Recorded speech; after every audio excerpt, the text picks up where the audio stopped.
যিখিনি channel news channel আহিছে তেখেতসকলক মই আদৰণি জনাইছোঁ, ধন্যবাদ জ্ঞাপন কৰিছোঁ। তাৰ লগে লগে আমাৰ আজি এই ভেগত আমাৰ এক মানে বড়ো কমেডিয়ান হিচাপে পৰিচিত প্ৰতিষ্ঠিত ব্যক্তি তেখেত ককলাবাৰীৰ পৰা আহিছে ৰীলা বৰগোহাঁই, তেখেতক মই পৰিচয়টো দিবলৈ অনুৰোধ জনাইছোঁ।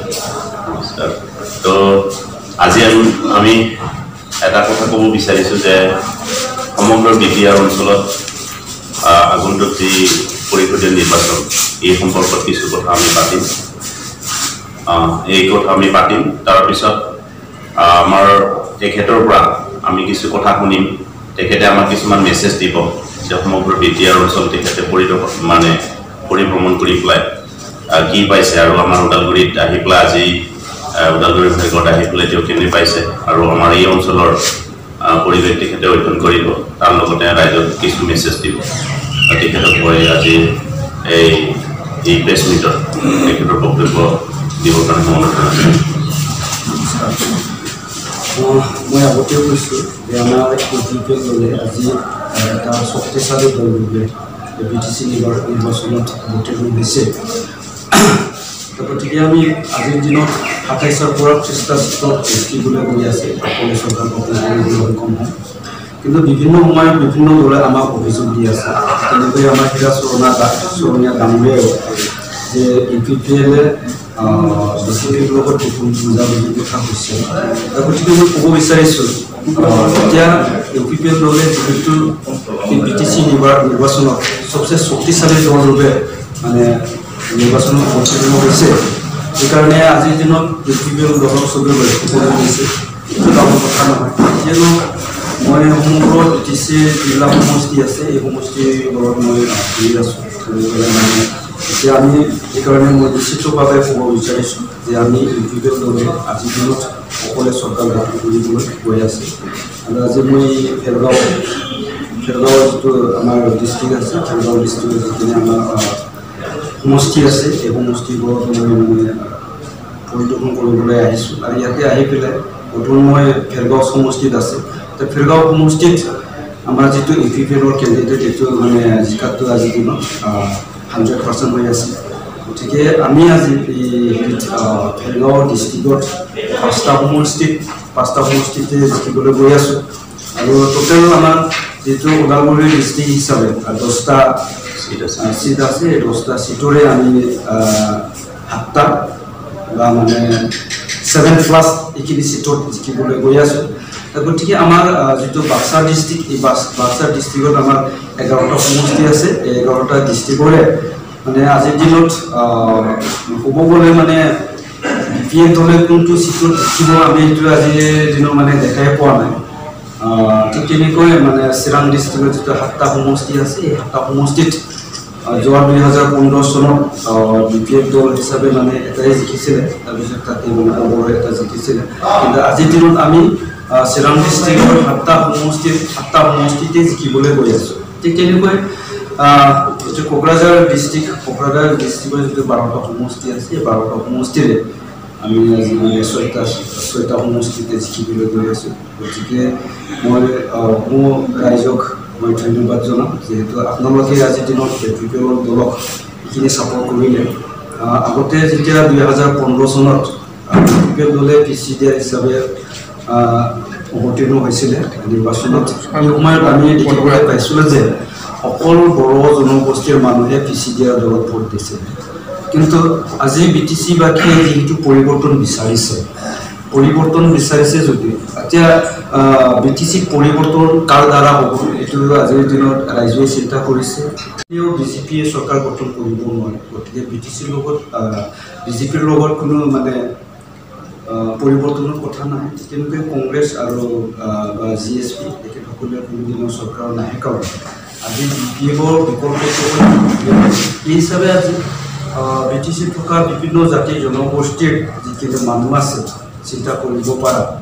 এখেতসকলে আজিৰ দিনত BPL দলত যোগদান কৰি পেলাই BPL দলৰ হৈ কাম কৰি আছে। গতিকে আমি BTCত অহা যিটো নেক্সট আমাৰ যিটো গভৰ্ণমেণ্ট হ'ব BTC, এই গভৰ্ণমেণ্টত আমি BTCয়ে BPL দলে 100% আমি চৰকাৰ গঠন কৰিবলৈ গৈ আছোঁ। আজিৰ দিনত বিপি দলেও আৰু ঠিক তেনেকৈ হীৰা চৰণীয়ায়ো মানে এপক্ষীয় দলক বিজেপিৰ লগত গোপন বুজাবুজিৰ কথা কৈ আছে কিন্তু আমি সকলোৱে জানে এতিয়া বুজাবুজিটো আমাৰ BPF আৰু বিজেপিৰ লগতহে আছিলে কাৰণ তেখেতসকলে চিটৰ শ্বেয়াৰ কৰিছে ঠিক তেনেকৈ হীৰা চৰণীয়া ডাঙৰীয়াও যে OPPL আৰু বিজেপিৰ লগত গোপন বুজাবুজিৰ কথা কৈছে এইটো মানে মিছা অভিযোগ মই আগতেও কৈছোঁ এনেকুৱা ধৰণৰ যোৱাকালি নেশ্যনেল বিচাৰিছোঁ যে বিজেপি আৰু UPPL আমাৰ কোনো ধৰণৰ ৰাজনৈতিক এলায়েন্স আমাৰ হোৱা নাই এতিয়া অতি শেহতীয়াভাৱে এটা কথা ওলাইছে যে দিল্লীত প্ৰমোদ বড়োৰ লগত বিজেপিৰ এটা বুজাবুজি হৈছে এনেকৈ এটা প্ৰপগণ্ডা এটা ওলাইছে আচলতে সেইটো নহয় বিশেষ কিছুমান অফিচিয়েল কাম আগবঢ়াবৰ কাৰণে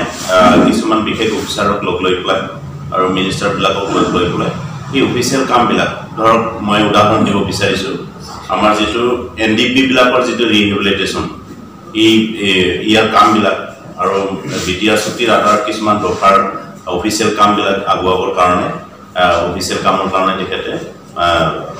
বিজেপিৰ এইখন নীতিটোক লগ লোৱাটো হয় কিন্তু আমাৰ কোনো ধৰণৰ ৰাজনৈতিক তাত বুজাবুজি হোৱা নাই আৰু বিজেপিৰ লগত আমি এলায়েন্স কৰাৰ কোনো যুক্তি নাই কাৰণ BPFৰ লগত তেওঁলোকৰ এলায়েন্স আছে আৰু তেওঁলোকৰ অলৰেডি তেওঁলোকৰ কেবিনেট মিনিষ্টাৰ 3জন আছে MLA আছে তো তাৰ লগত আৰু BPFে আমাৰ বিজেপিৰ লগত এলায়েন্স থাকিবলৈ মানে অযুক্তিকৰ কথাবিলাক কৈ আমাৰ লাভ নাই আৰু আজি মই এটা কথা স্পষ্ট কৰি দিব বিচাৰিছোঁ যে ব্ৰজেন মহন্তৰ নিচিনা মানুহ হীৰা চৰণৰ নিচিনা মানে কমিউনিয়েল ব্যক্তিসকলে সাম্প্ৰদায়িক কিছুমান মন্তব্যৰে মানুহৰ মাজত বিভ্ৰান্ত সৃষ্টি কৰিব বিচাৰিছে যে সস্তীয়া ৰাজনীতি কৰি এতিয়া লাভ নাই ৰাইজে বুজি উঠিছে যে আমি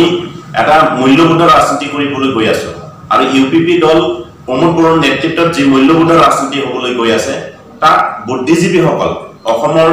বা আমাৰ BTR অঞ্চলৰ বুদ্ধিজীৱীসকল আকৃষ্ট হৈছে ৰাইজে আকৃষ্ট হৈছে আৰু ৰাইজে পৰিৱৰ্তন বিচাৰিছে BPF দলৰ আজি পেপাৰত পালোঁ বা এটা অৰ্ডাৰ আমি দেখিবলৈ পালোঁ ইনফৰ্মেন্স যিটো চাব ইনস্পেক্টৰ মানে এপইণ্টমেণ্ট অবৈধভাৱে দিছিলে সেইটো সম্পূৰ্ণভাৱে কেঞ্চেল হৈ গ'ল তো তেনেকুৱা আৰু অবৈধ বহুত কাৰ্য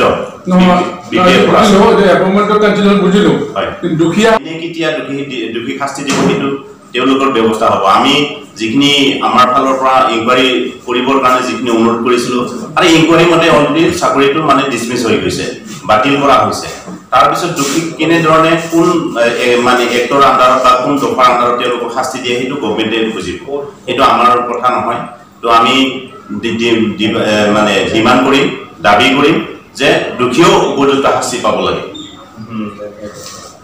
অতি শেহতীয়াকৈ যোৱাকালি মানে একাংশ মানে অসমীয়া চেনেলত দেখা পালোঁ UPPL দলে নন্দৰ মানুহ অত্যাচাৰ চলাইছে কিবা ক'ব নেকি প্ৰতিক্ৰিয়া আছে ইয়াৰ ক্ষেত্ৰত মোৰ বিশেষ ক'বলগীয়া নাই যদিও মই স্পষ্ট কৰি দিব বিচাৰিছোঁ যে এডোখৰ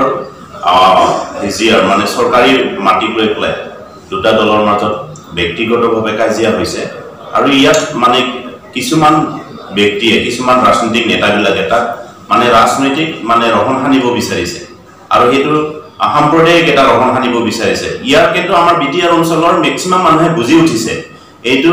তেওঁলোকৰ BPFৰ বিশেষ মানুহ কিছুমানে কি কৰিছে এই বস্তুবিলাক ভাইৰেল কৰি পেলাই মানে মানুহৰ মাজত মানে অপ্ৰীতিকৰ মানে পৰিস্থিতি সৃষ্টি কৰিব বিচাৰিছে এয়া সম্পূৰ্ণ ব্যক্তিগত কথা তেওঁলোকৰ মানে মাটি লৈ পেলাই তেওঁলোকৰ কাজিয়া হৈছে আৰু এই কাজিয়াত দুইটা দলে মানে হাতাহাতি হৈছে তাৰ ভিতৰত কোনোবা এটা দলে বিশেষকৈ মানে গুৰুতৰভাৱে আহত হৈছে এইটো আমি আমাৰ ফালৰ পৰা UPP দলৰ পৰা স্পষ্ট কৰি দিয়া হৈছে যে দুখীয়ে শাস্তি পাব লাগে যিজন দুখী তেওঁলোকে শাস্তি পাব লাগে ইয়াত কোনো কমিউনিয়েল ব্যৱস্থা আনিব নালাগে আৰু কোনো ধৰণৰ দলক ইয়াত সাঙুৰি পেলাই কথা কোৱাৰ অনুচিত এতিয়া মই সেইকাৰণে অনুৰোধ জনাম যি কিছুমান চেনেলত অসমীয়া চেনেলত কিছুমানে মানে পক্ষপাতিত্বমূলকভাৱে বাতৰি পৰিৱেশন কৰিছে সেইটো অত্যন্ত দুৰ্ভাগ্যজনক আমাৰ জনসাধাৰণৰ কাৰণে তেওঁলোকে সঠিক তথ্যটো সংগ্ৰহ নকৰি পেলাই মানে মানুহৰ মাজত বিভ্ৰান্তি সৃষ্টি কৰিবৰ কাৰণে একপক্ষীয়ভাৱে কিছুমান দলক মানে সহযোগ কৰিবৰ কাৰণে তেওঁলোকে বাতৰি পৰিৱেশন কৰিছে